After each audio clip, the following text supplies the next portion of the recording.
नमस्ते दोस्तों, राधे राधे। कैसे हैं आप सब? वो सभी अच्छे होंगे, हम भी अच्छे हैं। और मैं बज रहे हैं लगभग 8 साढ़े 8 का टाइम है और मेरा काफ़ी काम हो चुका है। क्लीनिंग हो चुकी है, मैं नहा चुकी हूँ और पूजा हो गई है। उसके बाद अब मैं किचन के कामों में लगूंगी। चाय मैंने पी ली है सुबह की, तो चलिए किचन में चलते हैं। Alexa, Alexa play, Alexa play. Alexa कभी कभी सो जाती है। एलेक्सा मुझे भाई भाभी ने गिफ्ट करी है। ये थोड़ा सा डिस्टर्ब चल रही है बेचारी, इसकी शायद तबीयत ठीक नहीं है। अभी देखती हूँ मैं दोबारा से। Alexa play Arijit Singh songs. Play songs by Arijit Singh from Hungama Music.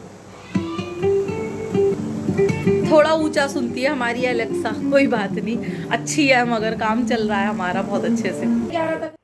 तो फ्रेंड्स, थोड़ा सा मैंने अपने शेड्यूल में हेर फेर किया है और सीरियसली अब मुझे अपने लिए काफ़ी टाइम मिलने लगा है। उसमें मैंने क्या किया कि मैं अब सबसे पहले मॉर्निंग में जब भी उठती हूँ, चाहे 6 बजे या 6:15 बजे उठ के, सबसे पहले मैं अपने घर की क्लीनिंग करके उसके बाद मैं नहा लेती हूँ। नहाकर मैं पूजा करती हूँ, उसके बाद मैं चाय पीती हूँ। क्योंकि होता क्या है कि सुबह की चाय में और उसके बाद अगर आप मोबाइल उठा ले तो बहुत सारा टाइम निकल जाता है।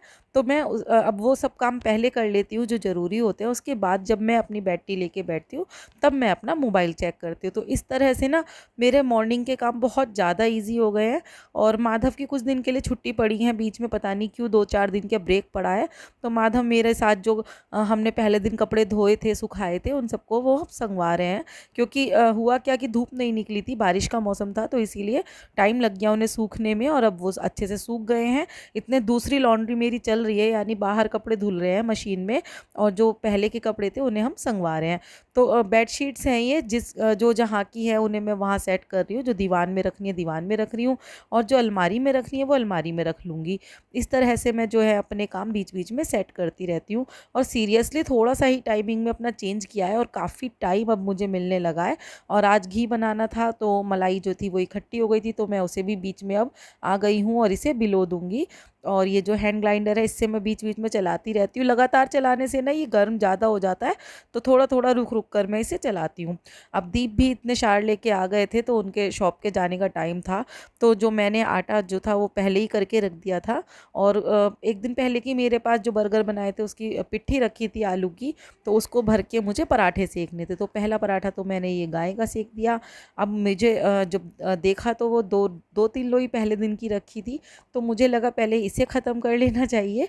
तो मैंने जो था उसे ले लिया है आटे को, पहले दिन के आटे को, और पहले मैं उसमें आलू की पिट्ठी जो है वो भर के और मैं पराठे बना दूंगी। और जो दीप हैं वो ब्रेकफास्ट करके उसके बाद अपनी शॉप पर वो चले जाएंगे।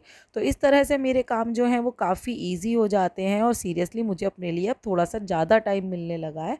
तो उस टाइम में मैं अपनी जो हॉबीज़ हैं उन्हें अच्छे से कंप्लीट कर पाती हूँ। क्योंकि ये शिकायत ना मुझे खुद से ही रहती थी कि मेरे पास टाइम नहीं है, मुझे अपने लिए टाइम नहीं है। तो इस शिकायत को मैं खुद ही दूर कर सकती थी और मैंने उसको दूर कर लिया है। अपना जो रूटीन है वो मैं 1-2 दिन में आपके साथ शेयर करूँ।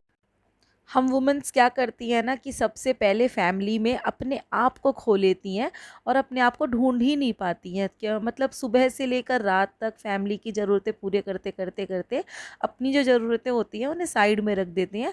और ये शिकायत फिर हमें खुद से ही रहती है कि हमने ऐसा किया या वैसा किया, जबकि ऐसा नहीं है। अगर हम चाहें तो अपने लिए बहुत समय निकाल सकते हैं। तो अब मुझे थोड़ा सेटिस्फेक्शन अपनी लाइफ के साथ ये होने लगा है कि थोड़ा सा चेंज करके मैं अपनी लाइफ को जो है वो सेट कर चुकी हूँ। थोड़ा सा ही सही, मगर काफ़ी हद तक मैंने अपनी लाइफ को जो था वो बैलेंस कर लिया है। दीप नहा के आए हैं, उनका जो ब्रेकफास्ट था वो रेडी हो गया। अब ये शॉप पे जाने के लिए तैयार हैं। इस बीच मेरा जो गोल्डन मिल्क था वो रेडी हो गया था, तो मैं उनसे बातें कर रही हूँ और अपना जो मिल्क था वो भी पी रही हूँ। साथ ही साथ मेरी लॉन्ड्री जो है वो भी चल रही है। तो बस उनके जाने के बाद अब मैं और माधव भी जो है हम ब्रेकफास्ट कर लेंगे दोनों साथ में।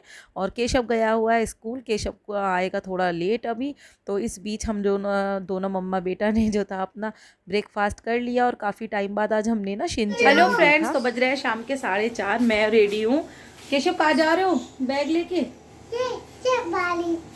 सवारी में हम जा रहे हैं, सवारी देखने। दीप जो है वो तो अंदर सो रहे हैं।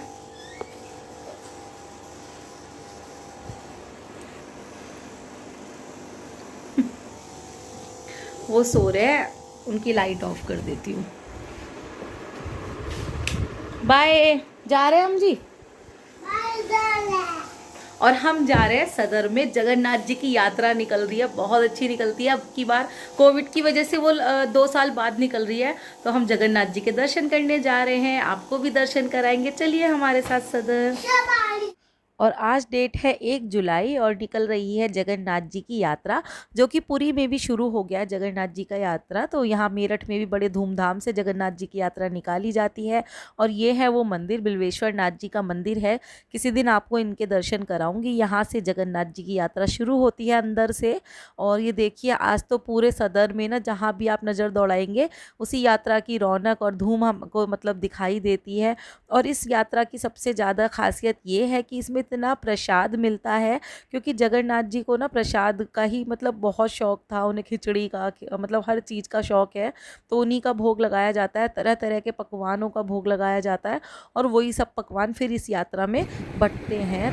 तो कूलर की ठंडी ठंडी हवा खा रही हूँ। बीच में हम थोड़ी सी सवारी देखते हुए आए हैं। हेलो ऐशू।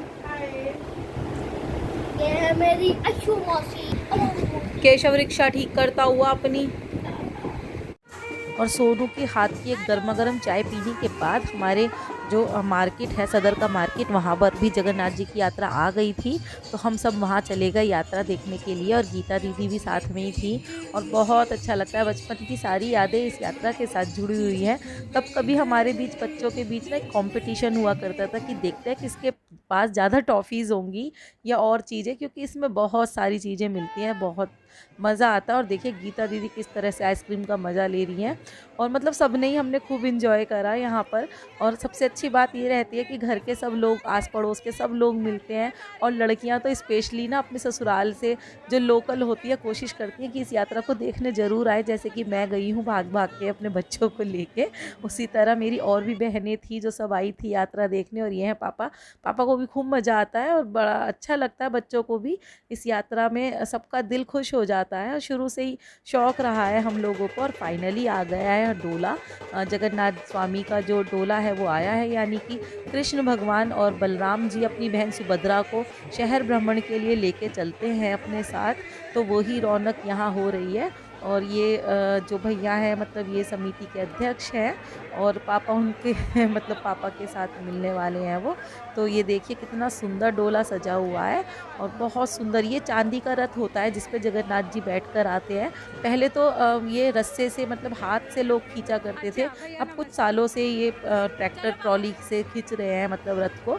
मगर पहले ना मुझे याद है अच्छे से, रस्से इसमें लगे रहते थे मोटे मोटे, और श्रद्धालु लोग मतलब जैसे हम ही लोग सब मिलके उस रथ को खींचा करते थे और उनकी मतलब यात्रा पूरी कराया करते थे। और यह है जगन्नाथ स्वामी जो अपनी भैया बलराम जी के साथ और सुभद्रा बहन जी के साथ अपने नगर भ्रमण के लिए निकले हैं। और देखिए कितनी भीड़ है, इतनी भीड़ होती है, दूर दूर से लोग आते हैं जगन्नाथ जी के दर्शन करने के लिए आज। और पूरा रथ चांदी का इतना सुंदर जगमगाता है, बहुत सुंदर, बहुत अच्छी शोभा यात्रा ये होती है। तो जय जगन्नाथ स्वामी की, बहुत दिल खुश हो गया उसके बाद। तो फ्रेंड्स आ गई हूँ मैं अपने घर वापस, और अभी बस चार्ट लिया है। बहुत गर्मी थी, बहुत ज़्यादा ना ह्यूमिडिटी हो रही है। हवा अच्छी चली थी बीच में, फिर बंद हो गई थी। तो कोई नहीं, ये भी अपना एक अलग मजा है। और भगवान जगन्नाथ जी के हमने दर्शन किए, हमें दर्शन उन्होंने बहुत अच्छे से दिए। जो भी वीडियो मैं बना के लाई हूँ आप लोगों के साथ शेयर कर रही हूँ। अच्छी लगे तो प्लीज़ मेरे वीडियो को लाइक कीजिए, उस पर कमेंट कीजिए, उसे शेयर कीजिए, और मेरे चैनल को सब्सक्राइब कर लीजिए, ताकि मुझे थोड़ा और मोटिवेशन मिले आप तक अपनी वीडियोस पहुंचाने का। फिर मिलेंगे किसी नई वीडियो में, तब तक के लिए आप हंसते रहिए, मुस्कुराते रहिए और देखते रहिए डिम्बित नीना।